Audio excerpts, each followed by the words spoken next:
Students, today I am here with a new chapter named verbs, that is lesson number 8 from your English grammar book, The Base. Students, you have earlier studied about the verbs in your previous classes. Now look at the pictures given in this lesson. You can see here few words are given in blue color. In first sentence, as you can see, Gemma and Bunny are best friends. Next, they live together. Are and live, these two are verbs here. In second picture, you can see they have a ball. They go out to play together. That means उनके पास एक ball है और वे बाहर खेलने के लिए इकट्ठे जाते हैं. In next picture you can see here they eat together. वे इकट्ठे खाते हैं. Here have, go, play and eat are verbs. In short, you can say verbs are the words that show action or state of being or possession. ये verbs को हिंदी में क्रिया कहते हैं. verbs यानी क्रिया क्या है? वे शब्द होते हैं जिनसे किसी कार्य के करने या होने का पता चलता है. verb is used to denote, verb का प्रयोग ये बताने के लिए किया जाता है. First one, doing, what a person और थिंग डज, यानी क्या कर रहा है, कोई भी व्यक्ति या वस्तु क्या करता है. एग्जाम्पल्स, गेमा एंड बनी लिव टुगेदर, यानी गेमा और बनी इकट्ठे रहते हैं. नेक्स्ट, दे ईट टुगेदर, वे इकट्ठे खाते हैं, यानी वो कर रहे हैं कुछ. Next, possession, what a person और बीइंग, पर्सन और थिंग हैज़, यानी एक वस्तु या व्यक्ति के पास कुछ होता है, रखता कुछ रखते हैं वो. पोजेशन मीन्स होता है रखाव. ये किस वर्ड से आया है? पजेस वर्ड से आया है. और पजेसिव वर्ड्स कौन से होते हैं? हैव और has. In first sentence you can see here they have a ball, that means उनके पास एक गेंद है. Next, the table has 4 legs, that means मेज की 4 टांगें होती हैं. Third one, being. Being verbs कौन सी होती है बेटा? बीइंग व्हाट अ पर्सन और थिंग इज, जिससे हमें ये पता चलता है कि एक व्यक्ति या वस्तु कुछ है. ठीक है. Examples, they are best friends, यानी वे पक्के मित्र हैं. Next, it is a table, यह एक मेज है. सो here is a box under the title top up, that means you have to keep in mind. First one, being verbs are is, am, was, were, will be and shall be. being verbs में कौन से words आते हैं बेटा जिनका मतलब है या था होता है? वो हैं is, am, are, was, were, will be and shall be. Next, possessive verbs are, has, have, had.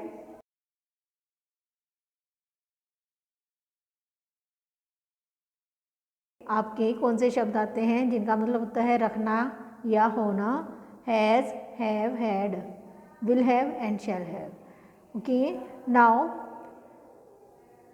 Verb, subject and object. एक क्रिया का कर्ता से और कर्म से क्या संबंध होता है? ऑब्जेक्ट यानी वो वस्तु जो कि वर्ब के बाद में आती है. All sentences have a verb and a subject. Her sentence में एक वर्ब होता है और एक कर्ता होता है. ठीक है. क्रिया होती है और कर्ता होता है. Some verbs have an object too, कुछ क्रियाओं के ऑब्जेक्ट भी होते हैं, यानी कर्म भी होते हैं. ठीक है. To know the subject, ask who और व्हाट बिफोर द वर्ब. अब आपको ये जानना है कि सब्जेक्ट क्या है एक सेंटेंस में, तो आपको वर्ब से पहले कौन और क्या पूछना है. ठीक है. To know the object, ask who और व्हाट आफ्टर द वर्ब. अब सेंटेंस में ऑब्जेक्ट कौन सा है ये जानने के लिए आपको क्रिया के बाद कौन या क्या पूछना है। For example, Trisha scored a goal. Trisha ने एक लक्ष्य स्कोर किया यानी पाया। अब यहाँ वर्ब क्या है? Scored. Who scored? Trisha. Verb से पहले पूछा ना हमने, तो त्रिशा क्या हो गई? सब्जेक्ट। वट स्कोर्ड वट, क्या उसने क्या स्कोर किया? आंसर इज अ गोल। तो ये क्या है आपका? ऑब्जेक्ट। ठीक है। Next, Jinsi was the captain. Before was, we will ask who was and you will give answer Jinsi. So, Jinsi is subject. After verb, you are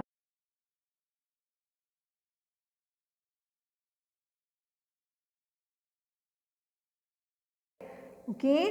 Next, kinds of verbs यानी क्रिया के कितने प्रकार होते हैं? There are two kinds of verbs. क्रिया दो तरह की होती है, ट्रांजिटिव एंड इनट्रांजिटिव, यानी सकर्मक और अकर्मक। A verb which needs an object to complete its sense is called a transitive verb. एक क्रिया जिसको सेंटेंस को कंप्लीट करने के लिए, सेंटेंस की कंप्लीट सेंस देने के लिए कर्म की यानी किसी और वस्तु की आवश्यकता पड़ती है, तो वो आपकी सकर्मक क्रिया कहलाती है। Come on next page, you have to read the sentences. The peon rang. In first one sentence, as you can read here, what did the peon do? यहाँ peon ने क्या किया? चपरासी ने बजाया। क्या बजाया? हमें नहीं पता। The peon rang the bell. जब हम इसमें बेल ऐड करते हैं तो क्या बन गया? The peon rang the bell. चपरासी ने घंटी बजाई। Second sentence, the women drank. औरत ने पिया। क्या पिया? What did the women do? The women drank water. औरत ने पानी पिया। Next, third sentence, the boy pulled. What did the boy do? लड़के ने खींचा। क्या खींचा? The boy pulled the bucket. उसने एक बकेट को खींचा।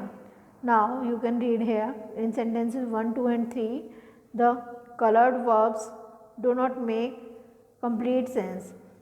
जो आपके देख रहे हो आप ब्लू कलर में जो वर्ड्स हैं वो कोई सेंस नहीं दे रहे हैं सेंटेंसेस में।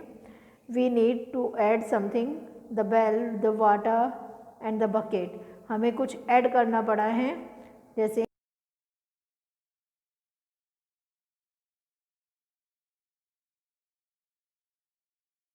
सेंस में हमने जोड़ा है ताकि हमें एक पूर्ण सेंस मिल जाए, हमें पूर्णता का आभास हो।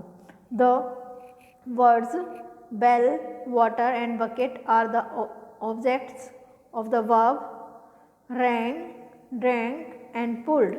अब ये जो हमने ऑब्जेक्ट जोड़े हैं वो किसके हैं? किसके साथ जोड़े हैं? कौन सी क्रियाएं हैं? Rang, drank and pulled. Such verbs are called intransitive verbs. इन वर्ब्स को हम इनट्रांजिटिव यानी अकर्मक क्रिया कहेंगे। In short, a verb that makes complete sense without an object is called an intransitive verb. एक वो क्रिया जो कि कर्म के बिना भी कंप्लीट सेंस देती है तो वो हमारी अकर्मक क्रिया कहलाती है। You have to read the sentences. Frogs croak यानी मेंढक आवाज़ निकालते हैं। कैट्स म्यू, बिल्लियाँ म्याऊं म्याऊं करती हैं। द बेबी क्राइड, बच्चा चिल्लाया। In sentences 1, 2 and 3, the verbs croak, mew and cried do not need an object to complete the sense. Such verbs are called intransitive verbs. जैसा कि आपने देखा इन तीनों सेंटेंसेस में कोई ऑब्जेक्ट नहीं है लेकिन सेंस को कंप्लीट कर रहे हैं, तो ये आपका कौन सी वर्ब्स हैं? intransitive verbs. Now we will do exercises given under the title practice for perfection. In first one exercise, you are to underline the subject and circle the object. First one, Sheena bought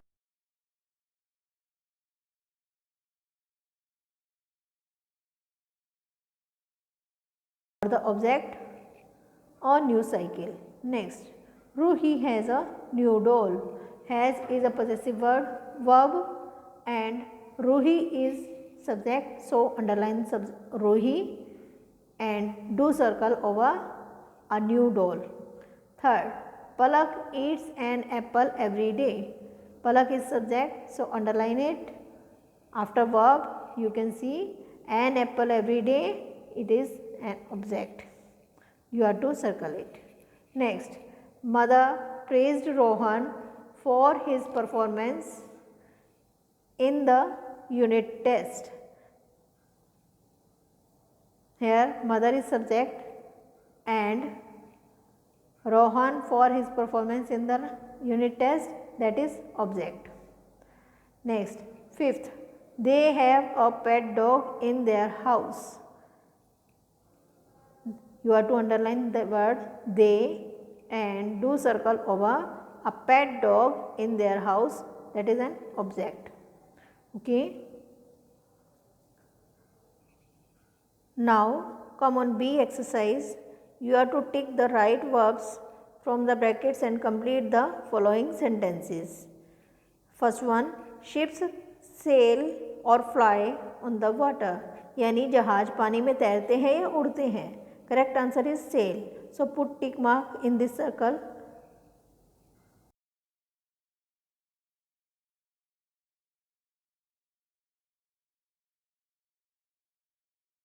चौकीदार सोता है या देखभाल करता है घरों की रात में, तो आप क्या कहेंगे? Guards. You have to put tick mark against this word. Next, Limca taste और स्मेल्स लेमनी. लिम्का का टेस्ट होता है लेमनी या स्मेल होती है? You have to put tick mark against the word taste. Next, the nurses treat और attend the patients. Nurse जो होती हैं वो मरीज का इलाज करती है या उन्हें अटेंड करती है? Do tick mark against the word treat. Next, fifth sentence on the next page. The clothes are washed और soiled before spreading them on the line. कपड़ों को तार पे सुखाने से पहले धोया जाता है या मिट्टी में डाला जाता है? वॉश्ड मीन्स होता है धोना, सॉइल्ड मीन्स मिट्टी में डालना. Correct answer is washed. So put tick mark here. Next, mothers look after और नेग्लेक्ट देयर चिल्ड्रन. माएँ अपने बच्चों की देखभाल करती है, उन्हें इग्नोर करती है. Correct answer is look after. Put tick mark here. The cake is cut और ब्रोकन बिफोर सर्विंग. केक को सर्व करने से पहले काटा जाता है या तोड़ा जाता है? Correct answer is cut. So put tick mark in this circle. Next, the ice cream is eaten और ड्रंक कोल्ड. आइसक्रीम को ठंडा खाया जाता है या पिया गया? Yes, correct answer is eaten. Put tick mark here. Next, tea is served.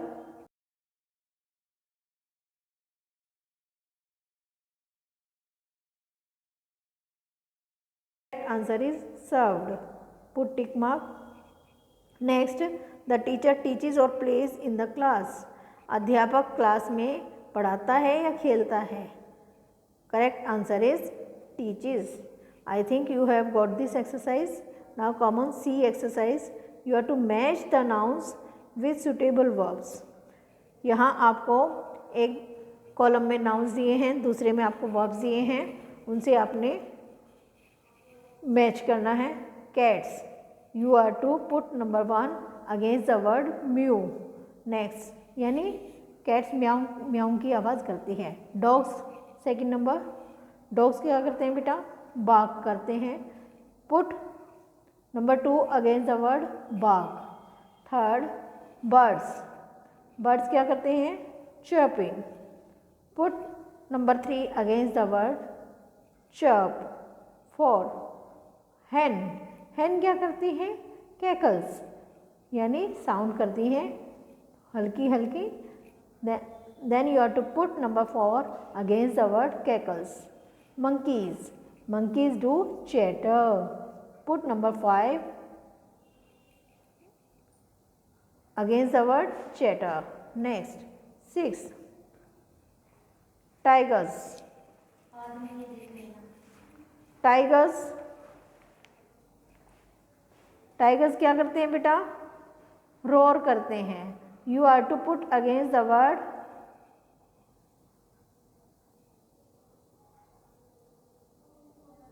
roar. Number 6, at the end of the column of second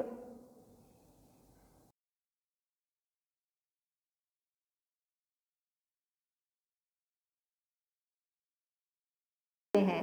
next pigs. Pigs क्या करती हैं बेटा? ग्रंट करती हैं. ठीक है. Next bells. बेल्स क्या करती हैं? रिंग करती हैं. Put number 9 against the word ring. Next babies. बच्चे क्या करते हैं? Cry. Put number 10 against the word cry. I think you have understood this C exercise. Now come on D exercise. You have to underline the transitive verb and intransitive verbs in the given sentences. Write T for transitive and intransitive for INT. INT for intransitive verbs. In first one, fire burns. There is no object, so burns is intransitive verb. Next, the boy runs. लड़का दौड़ता है. Put under you are to underline the verb runs and write here INT. Next, third one, the sun shines. Underline the verb shines and write here intransitive. सूर्य चमकता है. कैसा चमकता है हमें नहीं पता. Here is no object, so it is intransitive verb. I go. It is intransitive verb. Underline the word go. Next, the rain falls. बारिश होती है. कैसी होती है? धीमी होती है, तेज होती है, हमें नहीं पता. कोई ऑब्जेक्ट नहीं है, so it is intransitive verb. You are to underline the word falls. And number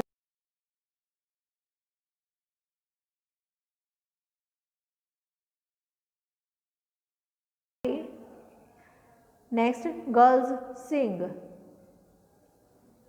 लड़कियां गाती हैं. Underline the word sing and write है INT. Next, cats mew. बिल्लियाँ म्याऊ म्याऊ करती हैं. राइट है INT. नेक्स्ट, सुधा ड्रिंक्स. सुधा पीती है. क्या पीती है? कुछ नहीं पता. Underline the word drinks and write है INT. Next, 10th, Riya answered. What did she answer? We don't know. Underline answered and write here INT. Okay beta. Now E exercise. You are to pair each verb with its opposite. यानी हर verb की opposite verb से दो clouds हैं यहाँ पर. In first one cloud there are some words. Put numbers over all the words 1 2 3 4 5 6 7 8 9 10 11 12 and you are to find out the correct answer in second cloud. Okay, remember its answer is forget. Remember means होता है याद करना, forget means भूल जाना. Second, rise means उठना. its opposite is rise का क्या होगा? fall. You are to put number 2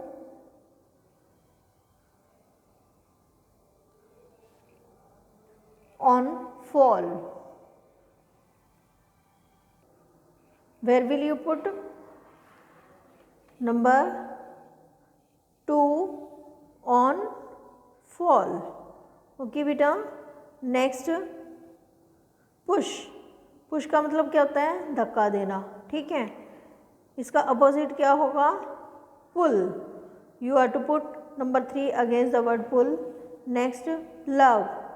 love means होता है प्यार करना. Opposite of this verb is hate. Put number 4 over hate. Next, open. That means खोलना. Opposite of this verb is close. Put number 5. Against close, go. Go means होता है जाना. Opposite of this verb is come. Put number 6. Against come. As you can see here. Now number 7, lost. Lost means होता है खोना. Opposite of this verb is found.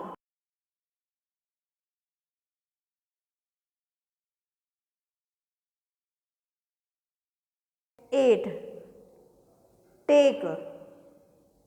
Take means होता है लेना. Opposite of this word is give. Put number 8 against the word give. Next, number 9, buy. Buy means होता है खरीदना.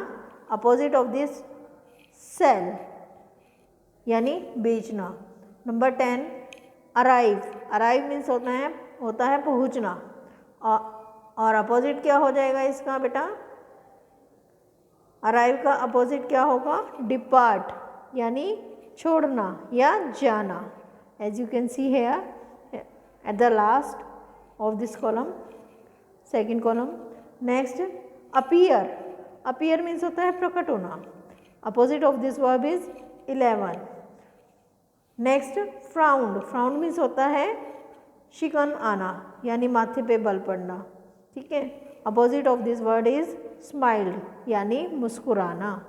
Hair this chapter ends and I think you have got this chapter very well. Students, if you have any query, you may contact me, or you are to go this chapter thoroughly. You have to read this chapter thoroughly. We will meet with the new chapter or new writing work soon. Till then, bye.